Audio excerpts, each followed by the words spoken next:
Welcome to the We Do Marketing Hour podcast. I'm your host, Alex Valencia, and our goal is to help you grow your business in the next 60 minutes.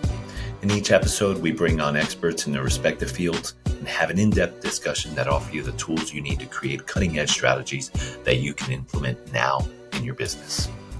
Today, we have the opportunity to sit down with my friend, Jason Hennessey, where we're going to be talking about his brand new book that he just released, Law Firm SEO, Exposing the Google Algorithm to Help You Get More Cases. I've known Jason Hennessey for years, had the pleasure to work with him. He's a friend, a family man. I'm super stoked to have him on the show and talk about his book. But more importantly, Jason's been reverse engineering the Google algorithm since the year 2000. He's super passionate about SEO. He's passionate about business, and he's passionate about people and helping people grow. Super stoked to have him on today. Make sure you tune in to the We Do Marketing Hour. Good afternoon, ladies and gentlemen. Thank you to another episode of the We Do Marketing Hour. Today, I am super stoked and honored to have my friend, colleague, partner on the show with us. And we're going to be talking about him, how he got started in SEO, how he's been reverse engineering the Google algorithm since the year 2000, and his new book, The Law Firm. I already had all my post-its. Law Firm SEO book, Exposing the Google Algorithm to Help You Get More Cases. We are a testament to this because we work on clients together. We know exactly how it works. I know these strategies are Bible. We work on them. We grow with them. So I'm excited for you to get it. We're going to be giving away a copy as well. So make sure you holler at us so we can get you a copy if you haven't already ordered it, because it already was on the top list on Amazon. So you better get a copy before they all get gone and taken away. Jason Hennessey, what is up, my brother?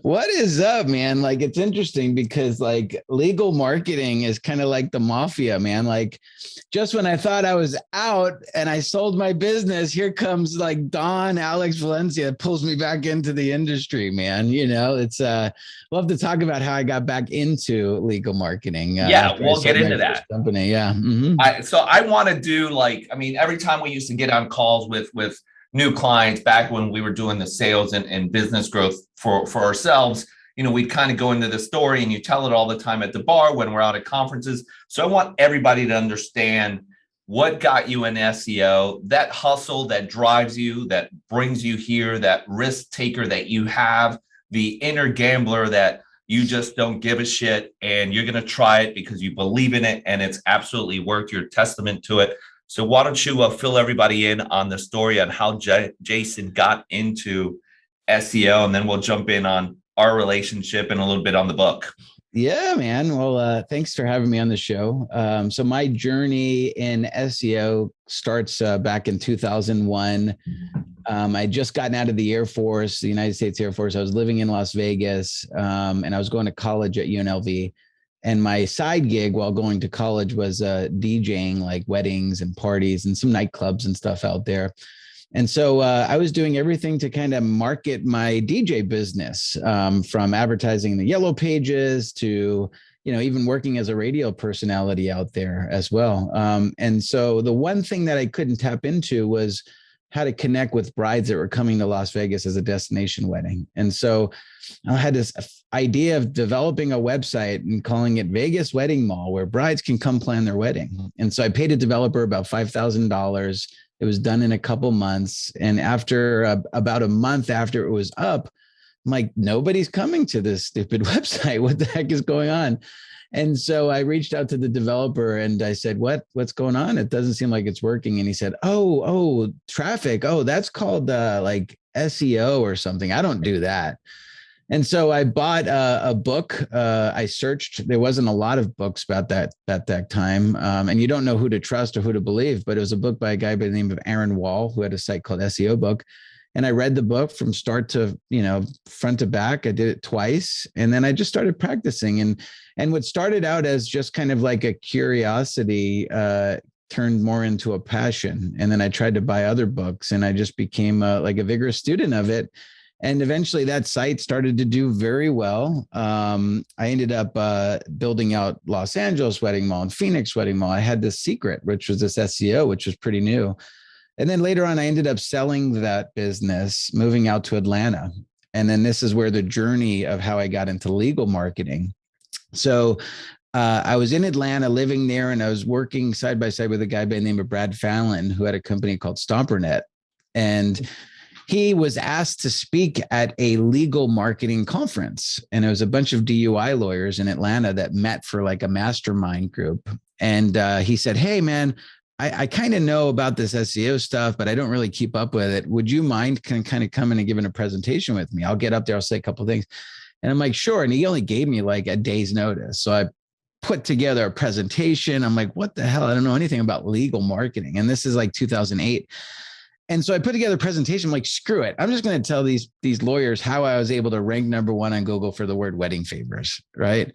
And it was applicable. Right. And so I got up there the next day and I'm like, look, guys, I apologize. I don't know much about legal marketing or lawyers, but I do know about search engine optimization. And I'm going to go through the exact steps of what I did to rank number one for wedding favors. And so in the audience was Seth Price. He was one of the attendees in this way back. This is when he was just like a lawyer, maybe with like two other lawyers. He was just getting started, for the most part. And so I got up there, I gave this presentation. I was very transparent and giving them the exact ingredients and what they needed to do. And they could have left there and did it on their own. But when I got off the stage, a couple of people reached out to me and said, hey, that was awesome.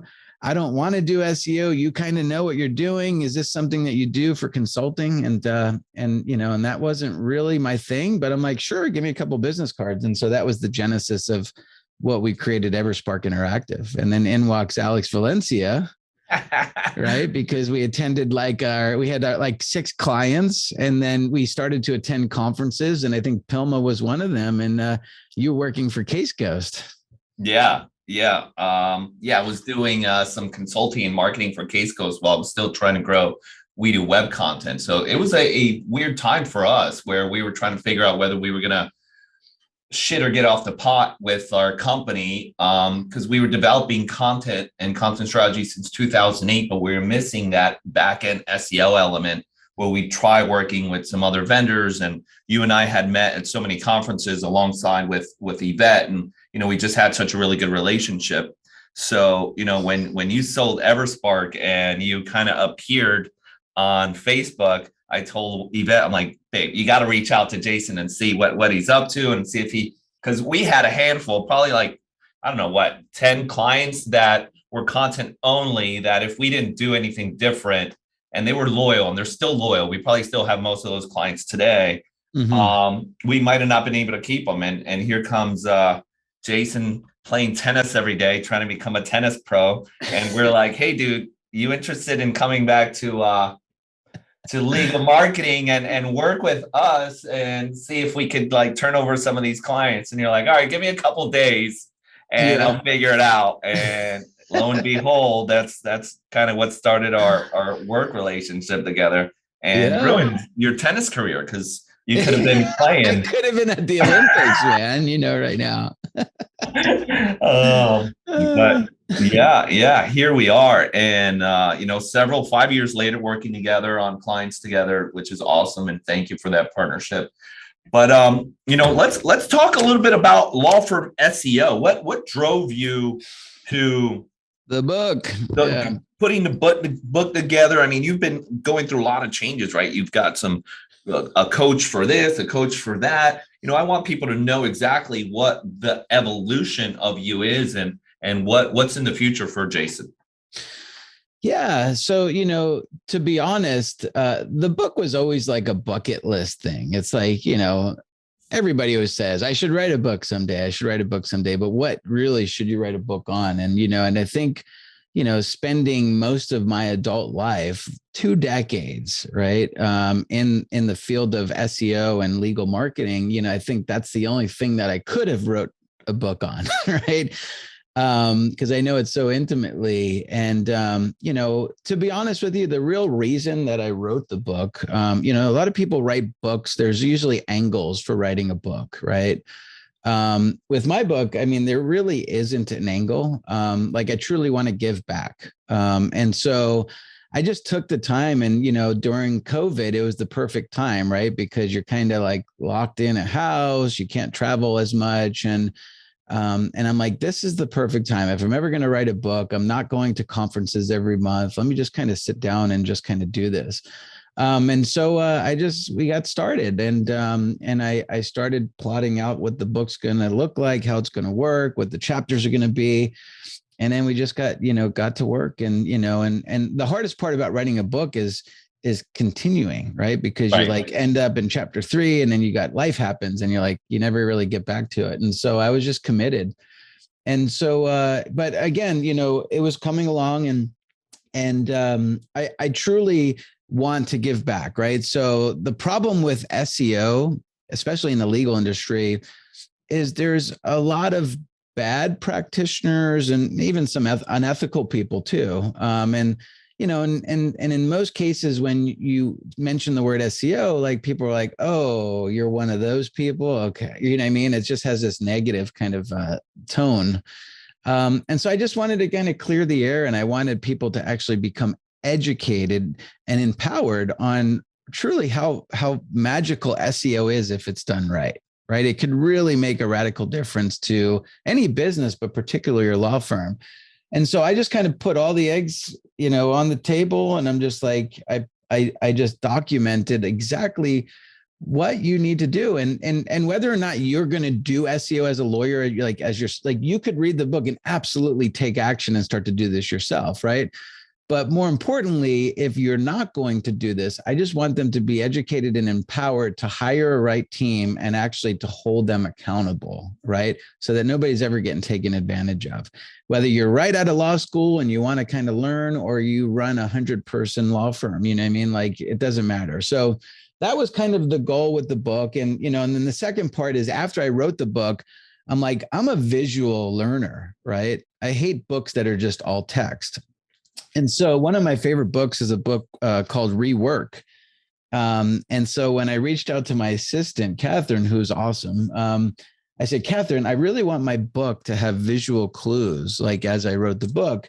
And so I spent a lot of money to get an illustrator. And Catherine went and found the same illustrator that did all the illustrations for Rework. And his name is Mike Rohde. And that was like a New York Times bestseller. And so as you go through the book, you'll notice that there's some really good illustrations, right?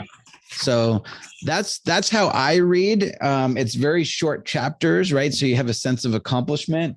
But I think there's a lot of good information that's jam-packed in there that anybody that has a law firm should pick up and read, because I think it'll give you a competitive advantage. Agreed. The illustrations were awesome. I love the font too. It just it makes it easy and fun reading. Kind of reminds me of and not the simplicity of it, but oh my gosh, it's the children's books. Something about being like middle school or something middle school. Yeah. Uh-huh. And as a matter of fact, because of red, I wore my red Air Force Ones today. Oh, see, look, it matches, dude. I love Yeah, it. It matches the book. But yeah, I love it. And I kind of want to go through it a little bit because I know we're pressed for time. But, let's start off with, some of the tips and takeaways, from SEO. That way, when people are listening, they know what they're going to capture. But I think I want to go ahead one chapter first and tell people about, Google algorithm and, how it works, and what the idea of reverse engineering that is, and then kind of go back a little bit on SEO and how that works alongside with the Google algorithm. Yeah. So as everybody knows, I think that's like on page 23 in the book. Imagine if people were reading along, that'd be awesome. See, yeah. No, I think it's here's the thing about SEO, right? It's very intimidating. Right. Even when I first got started, I'm like, I don't know how to code. I don't think I'll ever know how to code. In fact, I still don't know how to code. Right. And so when you go to like a Barnes and Noble and you want to buy a book on like SEO, it's intimidating because they say, oh yeah, you got to go over to the computer engineering section of the bookstore, right? And then you go over there and it's like JavaScript books and Ajax and all of this like complicated words and acronyms that you never heard of, right? But SEO doesn't have to be that complicated. It really doesn't. At the end of the day, SEO is really it's to what you do it. We do web content. It's a content play mostly, right? Sure, there's technical aspects of building a website, and there's a lot that goes into that. And I don't think any lawyer, unless that's your background, like you would never really go in and fix canonical tags. You want to have somebody that does that kind of stuff for you. And it is important, right? And so there's really three aspects of SEO and how I lay it out. It's pretty simple, right? There's the integrity of the website, right? And so that's so that Google can crawl the website and that the site loads fast and that, you don't have duplicate content and that, there's no like links that are broken, right? So there's all these things that I kind of talk about in the book. But the beauty is, as somebody that owns a law firm, you don't have to know how they fix it. You just need to know the tools to check to see if they fixed it. Your web development team or your SEO, right? So for example, page speed, you don't need to know how to compress images to kind of speed up the site. You just need to know that there's a tool that Google offers called Page Speed Insights that you push a button and it shows you whether or not you're passing or failing on mobile and desktop, right? So that's what I mean about making it not complicated. And so that's the first aspect, is the integrity of the website. The second aspect is just the content itself, right? Making sure that the content that you're publishing is satisfying the intent of whoever it is that's doing that search, right? And then there's ways that you have to kind of silo content and I talk about that in the book, right? A good example is like Wikipedia. I like to use that, right? If I go and type in just about any word on Google, like there's a chance that Wikipedia ranks in the top 3. And it's because Wikipedia became such a subject matter expert on everything. And if you look in the way in which like the content flows, you do a search for baseball, right? Wikipedia ranks number 2. There's a whole page that has a lot of information about baseball, right? So if anybody wants to know what is baseball, but then there's fielder's choice and a pitcher and what is a catcher and what is a home run, right? And there's these links that link back in this building this content silo, right? So that's that's important is content. And I think where people make mistake with content is not having a strategy, right? First of all, it's one thing to just hire a writer just to write content without a strategy, but that's going to get you into trouble. Right. And then B, the other piece is you're not satisfying the intent of somebody that's doing a search, right? So like I see a lot of people fail there where, you do a search for like a dog bite lawyer in a city, right? And then you see like a page and it's like, hey, do you know that there is 1,300 dog bites every year in the state of California, right? And it's like, they didn't want to know the history of dog bites. I mean, they're looking for a lawyer, like their son or daughter might have gotten bitten in the face. They want to know like, who's going to pay the medical bills? Right. What should I do? Right.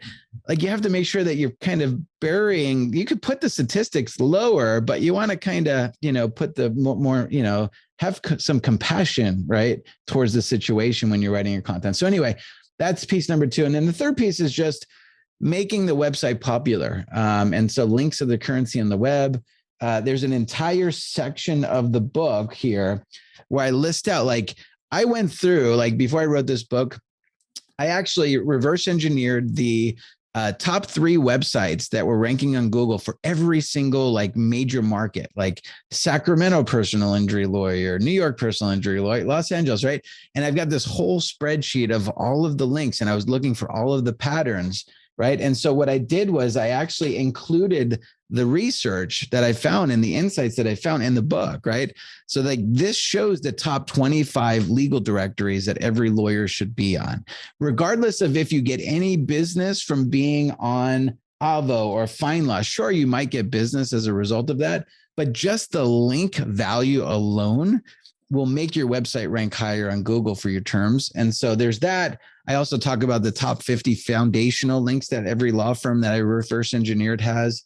And then it goes into some of the media links and EDUs, colleges. So, just that alone, that research, like I would probably charge $2,500 to get Oh yeah, access to easy. that For spreadsheet, sure. you know?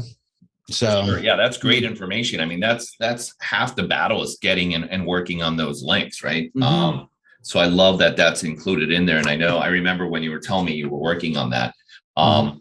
That's good information for every law firm to know. And if you get the book, you can make sure with your agency that those are being worked on.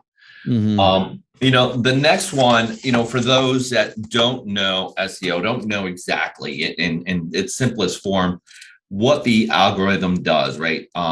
Exactly what it's doing, what it's crawling when it's going through your site, and what it's looking for, and why that makes purpose. There's a section in the book where you talk about when Google's looking for it, there's a reason, right? For them to want to run ads, they want more content. The more content that you're producing, the more opportunity Google has for running ads. So why don't we give a brief overview of why that is, and go back to, why the importance of content, and how Google's actually looking at a page and looking at your site. Yeah. Google wants to make sure that you are adding, right? Because without content, Google can't monetize, right? I mean, there's nothing to monetize if other people don't publish content on a regular basis, because the way in which Google makes money is serving up ads around the organic results, right? Right. And so that's one of the Google's mottos is, they know that they're going to, have access to so much information that their motto is not to be evil with that information. Right. And so because that's how they make money, they reward websites that continue to publish content on a regular basis. Right. And so as you're starting to publish, if you have a website and you just, publish 10 pages and then you just check that box, you're like, okay, great, I got a website. There's no real chance that you're ever going to be competitive in your market, right?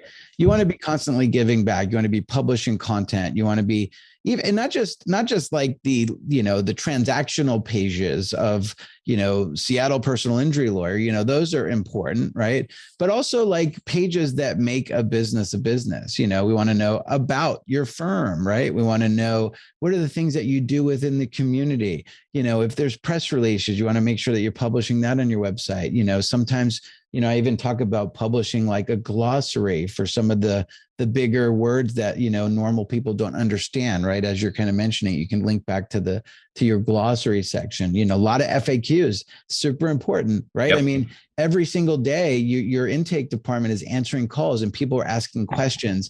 You should be going back and listening to the questions. You should be looking at your web chats. You should be looking at your form submissions and seeing what people are asking, and then kind of going back and creating a content strategy around that, right? And so there's an endless amount of content that you can create, but again, making sure that you are actually satisfying the intent of somebody that's doing that search. Excellent. And one of the other chapters you dive into relevancy, popularity, and integrity. Can you talk a little bit about why high ranking websites have all these three components? Yeah, the trifecta. You could have a website that let's just say it has, the site is perfect, right? It was developed by the best developer in the world, right? And let's just say you've got a lot of really good content, right? Unfortunately, that's just two aspects of what it takes to rank on Google, right? The thing that makes the sites that are ranking well on Google, like top ranking, is really the combination of those two. Yes, you need that, but the third piece is the popularity, right? And so that's why I said you got to go in and actually be associated with all of these legal directories, because Google puts a lot of trust in those legal directories. And there's something that's called PageRank that flows over as you're associated with these legal directories. And there's also trust flow that flows over, right? So just by having a website that is technically sound and has really good content, that's just two pieces of the puzzle. You got to then include that third piece, was the popularity. And then the other thing too, is sometimes we see things like where, the site has the trifecta, right? So they have the good technical, and then they have the good content, and they've got the popularity, but somebody messes with something on the website and the images are not compressed, and all of a sudden the page speed goes down from like a 90, right, on page speed insights down to like a 17, right, whether it's on mobile or desktop. So meaning that the site is slow to load where it used to be good. Like you will see, like you go from the first page of Google to page 5 just as a result of your site now responding slowly, right? Because when you think about it, Google wants to make sure that their customers, people that are searching, that they have a good user experience. And so if you're on the first page of Google and somebody clicks on your website and it takes 9, 10, 11 seconds to load, it's creating a bad user experience, right? And so if you think about it, it makes sense. They want to get you off of that first page over to page 3 so that the people can actually get answers to the questions that they're asking within the search queries. Awesome. Great information. We also talk and dive into the strategy blueprint, and you touched on this earlier where, don't do anything without a strategy, but there's a full strategy too. Like there's the idea of building out the SEO strategy and even an architectural strategy of what the website should look like and how the pages should be laid out. Can you talk about what that blueprint should look like and what people should be looking at, both when they're starting a brand new site or if they're going to be dealing on their current site? Yeah.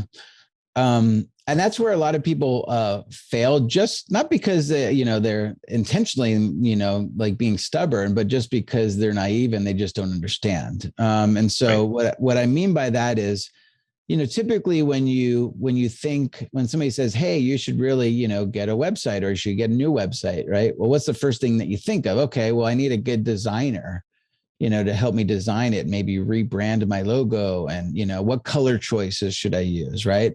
And that's all fine. And it's very important because you have to have a nice website, because the other half of the battle is after you get the traffic, you got to convert them, right? And so super important. But I think where lawyers fail is they just stop there, right? And they're like, okay, and it's just the design. But really where the magic happens is in the way in which the architecture of the site is going to flow, right? Knowing, what pages that you need to write, do you have an FAQ section on the website? What does that look like? Do you have, pages for all of the different practice areas that you follow? Are there different cities that you target? Do you have practice area pages for the different cities that surround your main, location? And so in most cases, like what we do is, while the web designer is designing the website, what we'll start to do is we'll start to blueprint the entire website in a spreadsheet, like an Excel spreadsheet or like a Google spreadsheet, just so that we know that, over the next 6 months, we're going to rewrite these 10 pages. We're going to publish. We're going to write these FAQs. We're going to put together a glossary, and these pages are going to link to this page. And the H1 tag for this page is going to be this. And, it's going to seem a little bit more complicated, but that's super important, is making sure that you actually have a strategy and, like you said, a blueprint that you're going to follow when you are starting to kind of architect both your SEO strategy or just a new redesign. Excellent. Now I kind of want to dive into the tips and takeaways, and we talked about this quite a bit with clients and consulting clients or someone that we met at a conference about either creating your digital marketing team or hiring firms like ours to help them with it, right? I know there's costs associated with it, but for some firms it might make sense, for some not. You want to touch on that a little bit? Yeah.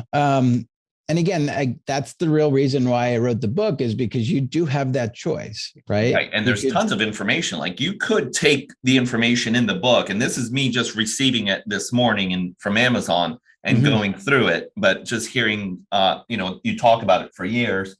You could literally take this and try to build a team around it if you want. Totally. I think what really comes down to is, anything in life, right? You could invest either time or money, right? And so for somebody that doesn't have a lot of money, and let's just say you got a lot of student debt and you're fresh out of law school, right? You invest $25, you get the book, you read it. Well, guess what? You don't have the money, the resources to go and hire like a We Do Web Content or, Hennessy Digital. But you probably have some time, right? And so by you investing your time reading the book and starting to practice and asking a lot of questions and then becoming more passionate about this and watching YouTube videos, right? You can start to, get a good grasp of this and probably have a competitive advantage over somebody that, is ignoring SEO, right? So that's one thing is you can invest time. The other way that you can kind of go about this is if you don't have the time, or if your time is spent better in the courtroom, well, then you could invest money. And, when you invest money, you could either do two ways, right? You can bring in a marketing director and then it's just their responsibility and you give them the book and they're responsible for all of that now. And then they could either choose to build an internal team, right? Or they can go and hire an agency, right? That might have expertise or experience in this, right? But the beauty about the book is that, it's going to arm you with all of the information to make that choice. Like, is it going to make more sense with our law firm to build an in-house team? Is it going to make more sense for a law firm to just go out and hire an agency that already has? Because, when you do have an agency, there's a lot that comes with it. It's not just one person that does SEO, right? Because SEO is broken out into so many different components, from content creation to technical SEO to the PR and popularity of building links to conversion rate optimization to analytics. And, there's so much that kind of goes in it. And so if you're going to build a team, you're going to make sure that you have multiple people that have skill sets and all of that, where sometimes by just hiring an agency, you pay one retainer and then you kind of get all of that, right? So yeah, exactly. It's definitely never one person. And we see that a lot with the writing, where a law firm will come to us because they've hired writers, but it doesn't come with a strategy team. It doesn't come with an editor. It doesn't come with an optimizer. So there's still work on their end that they have to do. And that, you talked about links, and I want to segue into links. We kind of talked about foundational, directory, but what creative links can a law firm be looking for or doing as far as PR outreach, something they could be doing internally as a tip? Yeah. Podcasting, what we're doing right now, right? You either being a guest on a podcast, or even having your own podcast, right? Getting your voice out there. The other thing too about having a podcast is, most people only have the perception of lawyers on what they see on TV. Right. Like, you need a heavy hitter or call the strong arm, and that's all good, right? That's all brandable stuff, but they don't know the human beings behind those 30-second and 60-second commercials, right? And so I think by having a platform like a podcast, it allows you to create really good content. B, you can start to bring in all kinds of guests, right? To your platform, whether it's like the mayor of the city, the superintendent of schools, right? All kinds of guests to bring in, right? And now you're actually interviewing people within the community. But as a result of that, people will see that stuff on social media. They'll share it, they'll like it, they'll link back to it, right? So I think that's one platform where I don't see a lot of lawyers really participating actively. But then there's so many other things, just becoming a contributor, becoming a thought leader, going out and writing for, lawyers or entrepreneurs, right? So going out and like becoming a contributor on, you and I, right? You write for Forbes, Entrepreneur, right?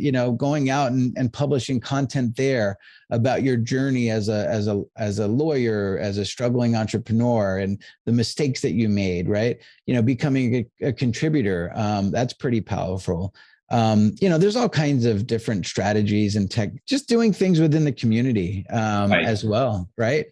Giving away tickets to the Hootie and the Blowfish concert that's coming up, and sharing it on social media. And, there's so many different, creative ways to kind of build links, but also give back to the community. Yeah, that's a great one. We have a client that did something really creative. They sponsored a big beach concert, and they gave away beach chairs.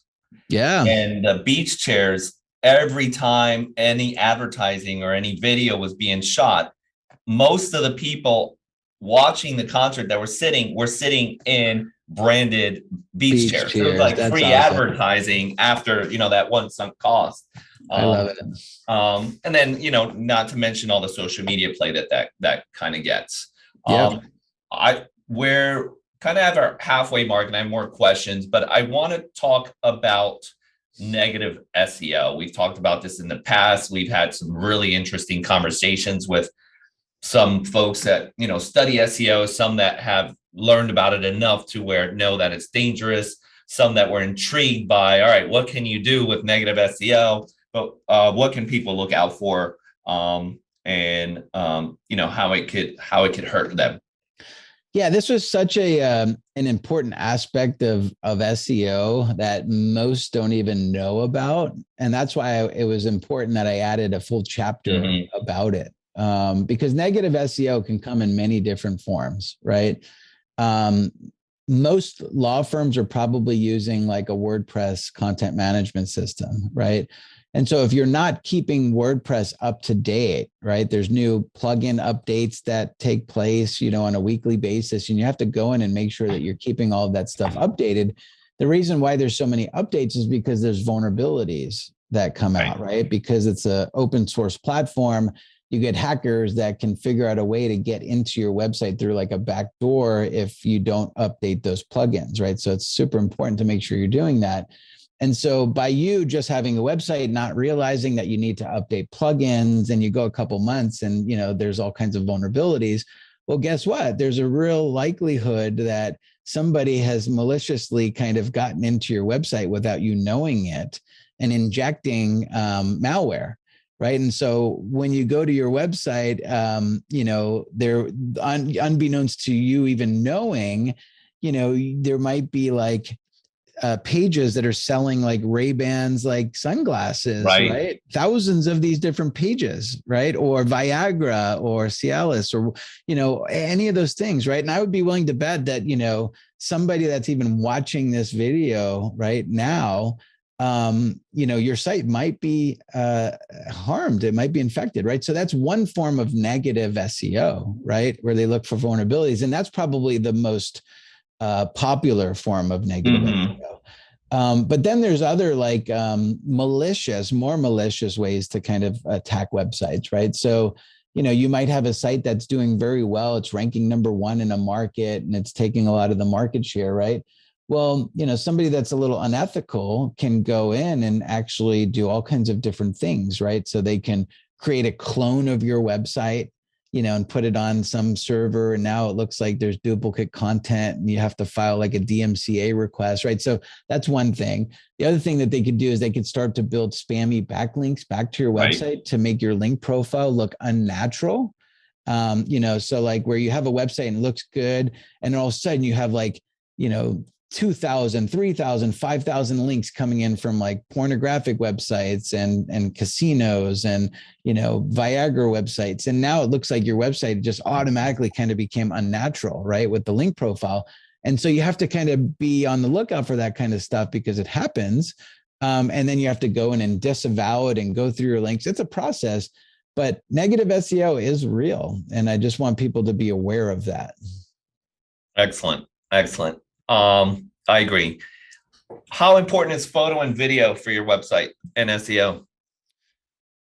Super important. In fact, I just had a client that texted me last night and he's like, hey, is this one of your team members? And he sent me like an image. And it was somebody that actually posted a photo that they took at their office, right? And they published it on the GMB profile of the firm. And I'm like, no, I said that wasn't any of us. That's just somebody that was at your office that just took a photo and uploaded it to your Google My Business Pro. It's the same thing as if you go to a restaurant and you take a picture of the dish, the food dish that comes out because it looks so beautiful, and you post it and it shows up. Like those are amazing signals. Like you want more people to do that.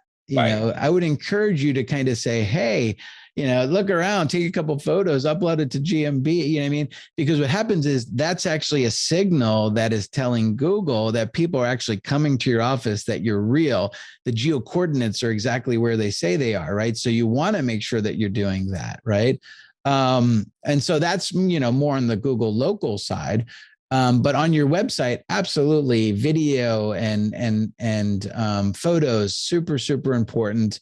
I'm not a big fan of, posting a photo of, like we talked about the dog bite, right? Where, it's like a dog bite lawyer. And then you go out and you find a Shutterstock image of like a dog that's like, drooling, like, because it's ready to attack, right? The last thing you want to do is kind of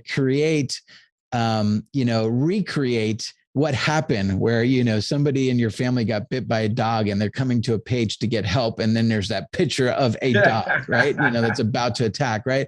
Or, it's a truck accident. You just take a photo of Shutterstock and you upload a picture of a truck that, smashed a car, right? So like, just be careful of what you post. And then videos are great. Keep them short, couple minutes.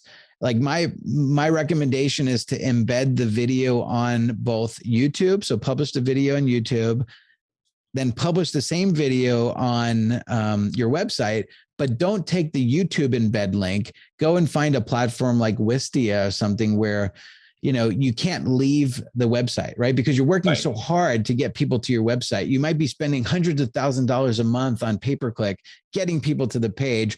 And then there's a YouTube embed. And next thing you know, they're clicking over to YouTube, watching the video, and then they go off to YouTube. And now they're like, watching concert videos and such, right? Forgetting the reason why they did that search in the first place. So keep the video on YouTube, embed it on something like Wistia or some kind of a platform that keeps it on your website, and then link back from YouTube to that page, right? So then now you're building links from YouTube. So there's a whole chapter that talks about the whole photo and video strategy too, though. And now you touched on Google Maps and Google My Business a little bit on Google Local. What's the biggest mistake you see people making there? Easy to avoid. Well, just setting up Google Local, but not going in and actively using all of the tools that they give you, from uploading photos and uploading video and filling out as much of the profile that you can. But I think the biggest mistake that I see people making, which is super important, is not responding to reviews. Right. So somebody comes in and they leave a review on Google My Business. And especially if you're like a high volume firm and you're getting a lot of reviews, both positive and negative, you have to go in and actively respond to every single one of those reviews. That just shows Google that you are an active business, that you care about your clients, that, it's just part of the algorithm. So just kind of going in, getting reviews, first of all, trying to get reviews, and then actually responding to the reviews, every single one. What kind of content should they be posting to the Google Local? Definitely lots of photos. I think that's important. Videos give you a sense of the personality of the firm, right? So when people are coming to it, there's also something called Google Post. You should be taking some of your FAQs and some of your press releases and actually promoting it there on the Google Post tool that they provide. And then just kind of looking at the data, right? I mean, there's a lot of analytics and information back there to kind of see what's getting more click-through ratio, which photos are getting, viewed more. Just make sure that when you're propagating your Google My Business profile, that you make sure you put as much information as you can in there. Are there bathrooms? Is it wheelchair accessible? Is it COVID friendly? I mean, there's all kinds of different things. Make sure you're going through and keeping that up to date and current. Excellent. Yeah. Well, my brother, he has a bee and landscaping business, and he does an amazing job. The guy doesn't know anything about SEO or marketing, but he took his Google My Business and his Instagram to a whole nother level by constantly posting, good content, his videos and stuff. I get a lot of the information from his Google My Business. So it says, 150 people just looked at your picture, 150 people just checked your address. Totally important, especially if you're a local person, totally advisable to generate and put as much content as you can on there. If anywhere else. He's very consistent. He is consistent. Yep. Because consistent.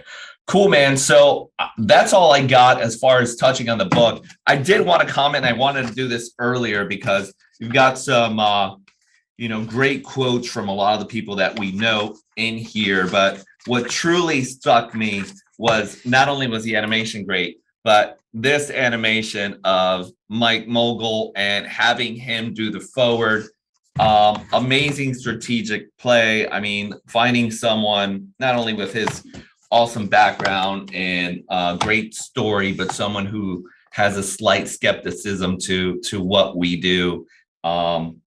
Doing that forward was absolutely awesome, and hands down to him for doing that. But I love that. When Yvette saw it, she's like, "Oh my gosh, look, you got to go read this as soon as possible." And again, thank you so much for including Yvette and I in the back. Of course. It's funny. My wife and kids still don't know what I do. That was awesome. Needed time.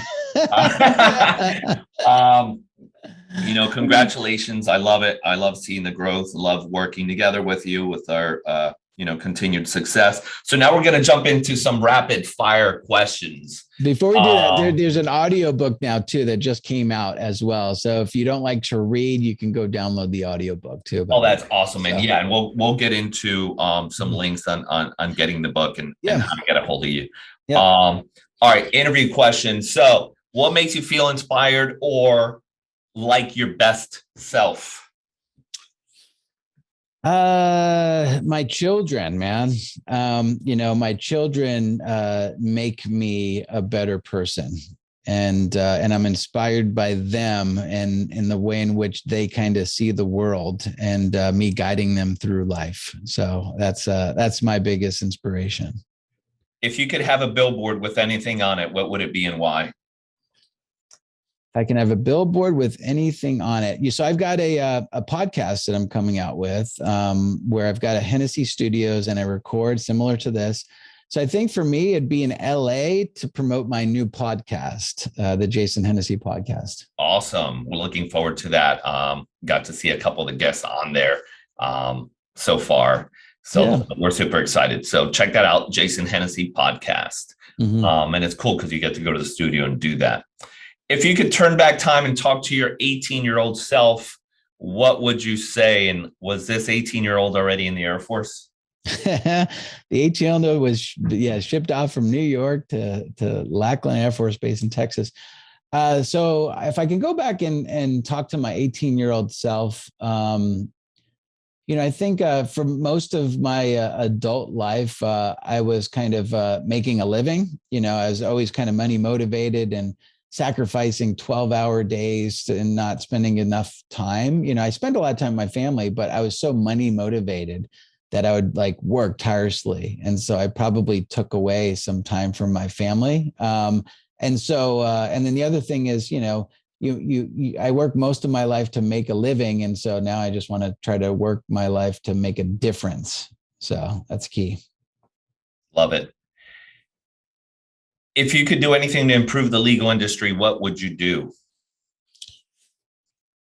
Continue to educate them. So I think this book is the starting point because unfortunately there are some bad practitioners that try to pry on lawyers and take advantage of them when things are a little bit nebulous. So I think the things that like Michael and Ken Hardison and constantly kind of having good platforms where people can continue to educate the market. How would your mom describe what you do? He works with computers. He works with computers or something like that. Yeah. What's your morning routine look like? It's changed a lot. Right now I have a delivery service that brings in food and juice every day.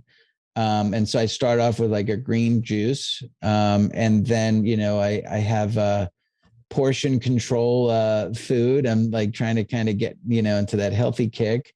I'll go for a walk. I actually blocked off my schedule from 6 to 9, whereas I would start my day at 6 o'clock with meetings and stuff. And so now it's completely blocked off.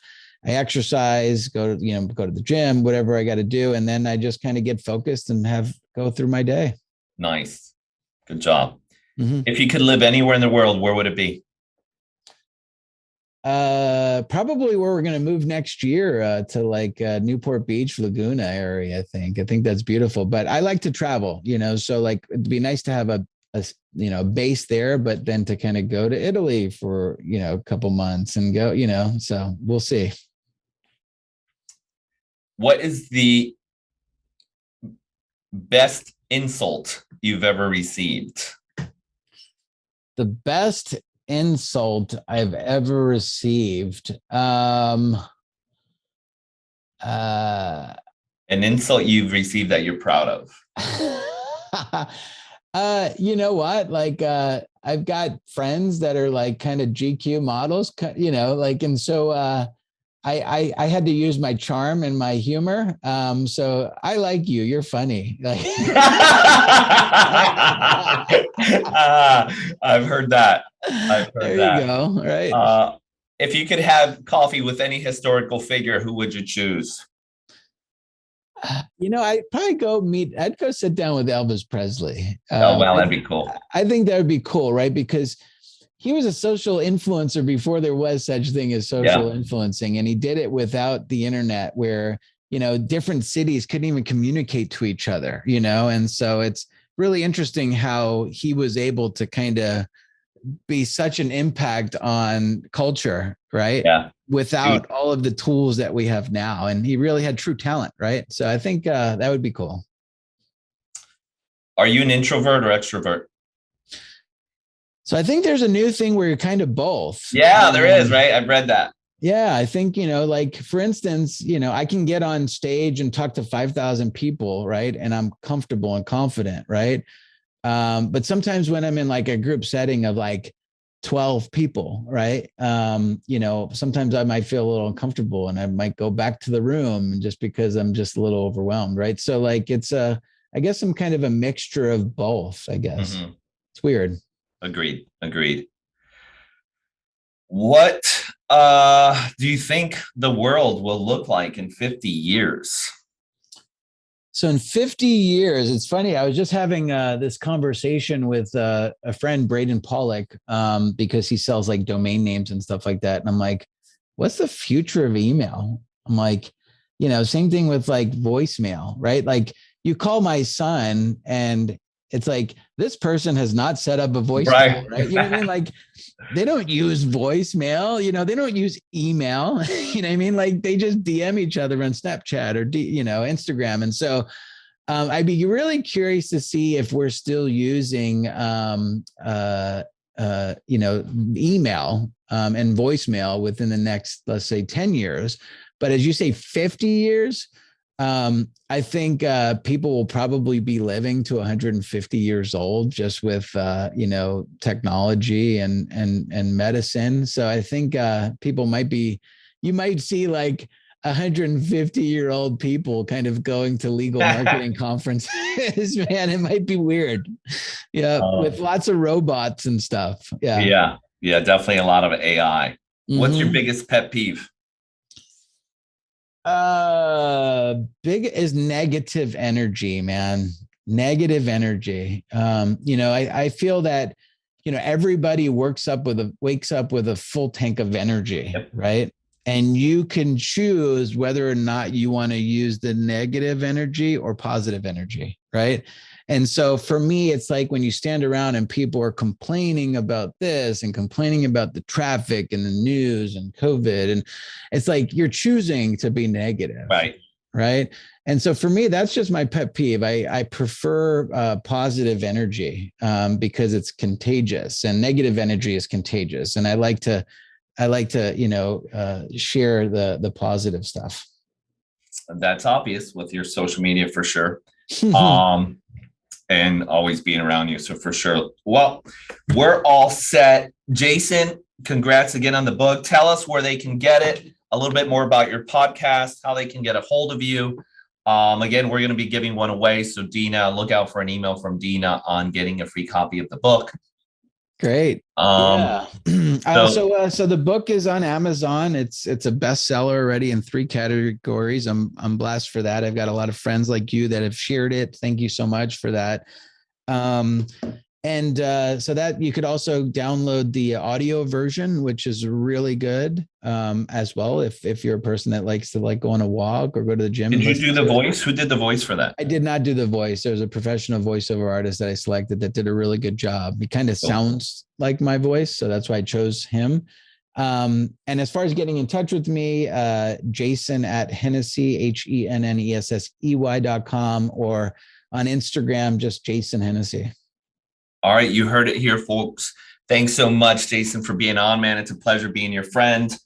Look forward to seeing you again soon. Make sure you get a copy of the book, Law Firm SEO. I mean, it doesn't have to be just a law firm, right? The guidelines here are for any business that you want to do. We know it, it's proven, we've seen it happen. It can work for you too. But love you, man. Thank you so much for being on. Congrats and God bless with all the continued success. Give that big baby a kiss for me. Yeah, love you and the family, buddy. Thank you for everything you do, man. Appreciate you. Later, brother. Later.